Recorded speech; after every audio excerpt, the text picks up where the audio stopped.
dar uns pitacos com base nas minhas duas principais áreas de formação, né? Então, tecnologia e astrologia. Até o início da Revolução Industrial, o ser humano ele já explorava o ambiente, né? Sobrevivia explorando o ambiente, construía, acumulava riquezas explorando o ambiente, que a capacidade dele de ter um impacto no ambiente não era tão grande quanto após a Revolução Industrial. Então, ele passou a ter tecnologia para aumentar o impacto, você começou a ter um crescimento populacional também, então hoje a gente tem muita gente e com tecnologias que impactam de maneira muito mais intensa.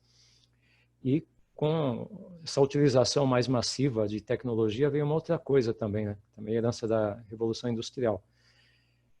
Nós fomos perdendo um pouco dessa conexão com a natureza, de entender que a natureza não é só um recurso a ser explorado inesgotavelmente, que é parte do meio no qual nós estamos inseridos. Na astrologia, que há milênios estuda ciclos de acontecimentos da natureza e ciclos de comportamento dos seres humanos, isso daí então era baseado principalmente em observação da natureza, estabelecer correlações, e os antigos acabaram observando que você tinha periodicamente crises ocasionadas pela própria natureza e crises ocasionadas pelos seres humanos. E quando você tem uma conjunção de crises oriundas dos seres humanos com crises da natureza, o problema fica maior. Isso daí, então, você começa a ter a repetição desses ciclos, aliás, começa a ter não, eles continuam acontecendo, mas você começa a ter uma sobreposição das crises que vão se ocasionando, que o nosso planeta e a sociedade humana, eles não são estáveis, a estabilidade ela é passageira, ela é efêmera. Então, as crises acabam se sucedendo.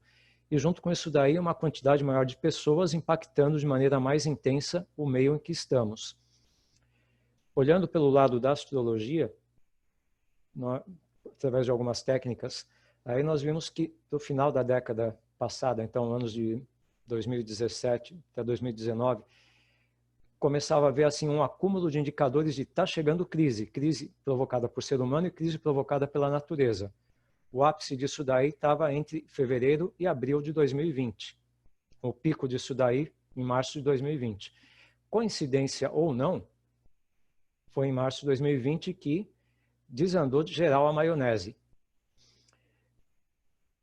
Tomando por base esses ciclos que na astrologia a gente leva em consideração, a gente vê que, ao contrário do que muita gente gostaria, não vai voltar ao que era antes, não vai retornar tão cedo.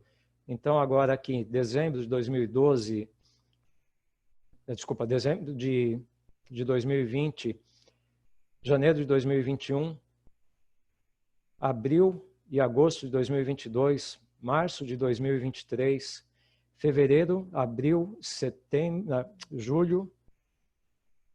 abril, julho de 2024, janeiro, fevereiro, abril de 2026, continua ainda a ter repetições de ciclos. Então, fazendo uma analogia, como se o grande terremoto tivesse sido agora em fevereiro, março de 2020, só que continua tendo, esqueci o termo, mas seria o eco do terremoto. O Cabral deve lembrar o termo, eu estou esquecendo aí como que é o termo. Mas você tem o abalo principal e você tem as respostas, tem os ecos do abalo, eles vão continuar acontecendo.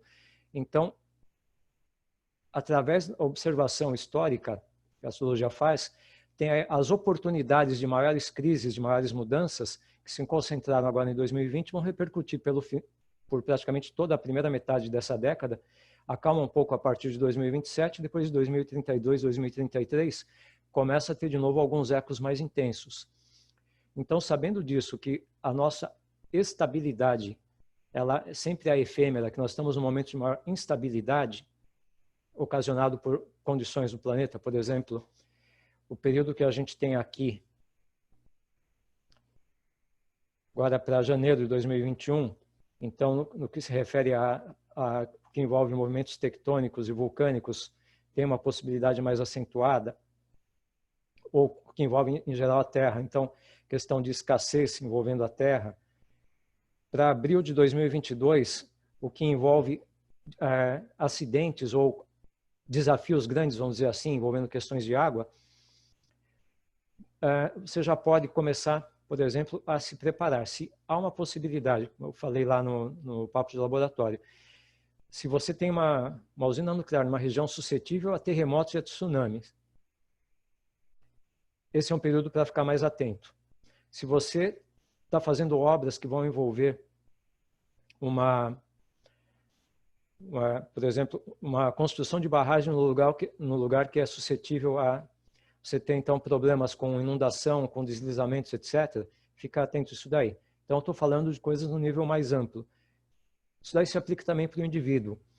Então, se você sabe que o ambiente externo que você está num momento de maior suscetibilidade à mudança de forma traumática, o que você, como indivíduo, pode fazer para se preparar?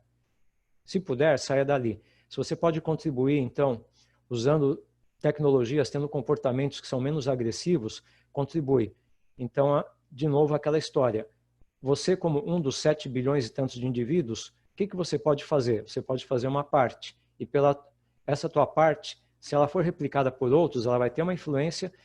E se você consegue também influenciar essas outras pessoas a estarem mais atentas, a tomarem atitudes, principalmente quando a coincidência, a conjunção de uma crise humana e uma crise da natureza, essa possibilidade está maior de ocorrer simultaneamente, isso daí é interessante.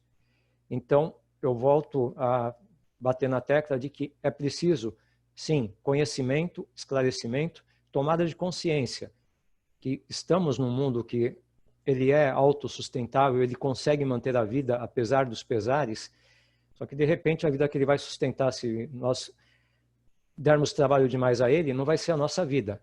Vão ser os organismos mais adaptados a uma sobrevivência aqui no planeta em condições extremas, que pode ser espiritualmente interessante para essas vidas mais simples começarem a se desenvolver, mas para que o nosso tipo de vida, o nosso tipo de representação espiritual pode ser o fim da linha aqui. Então, são essas considerações que eu gostaria de deixar. Vivemos, sim, entre uma crise e outra. O que nós podemos fazer para nos preparar para quando chegar a crise e para contribuir para sermos agente de resolver a crise e não aumentar a crise? Um amigo falou para mim ontem uma coisa interessante. A diferença de emergência com urgência. Emergência ferrou tudo. E uma boa parte das pessoas trava na emergência. E a urgência opa, temos que fazer alguma coisa. Então, vamos aproveitar que a gente está num momento de urgência e fazer algo antes que entre na emergência. É isso aí.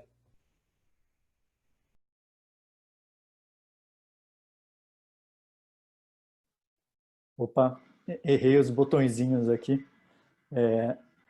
E começou um som aqui do lado, espero que não estejam ouvindo, acho difícil que não. Mas, enfim, eu acho legal isso que você trouxe, Claudinei, que talvez, no meu ponto de vista, uma das piores coisas que a gente poderia ter no nosso mundo pós-Covid seria voltar ao normal. Né? O normal não estava legal, nós já tivemos que fazer um monte de mudanças para todos os lados e acho que talvez uma das piores coisas seja que a gente voltasse a tudo como se nada tivesse acontecido, sendo que o nosso normal, a gente já viu que tem vários problemas. Então, de repente, às vezes a gente precisa de um chacoalhão para... Olha o tamanho do problema que a gente já teve com um vírusinho. Isso aqui é uma amostra grátis, às vezes, do que pode vir por aí.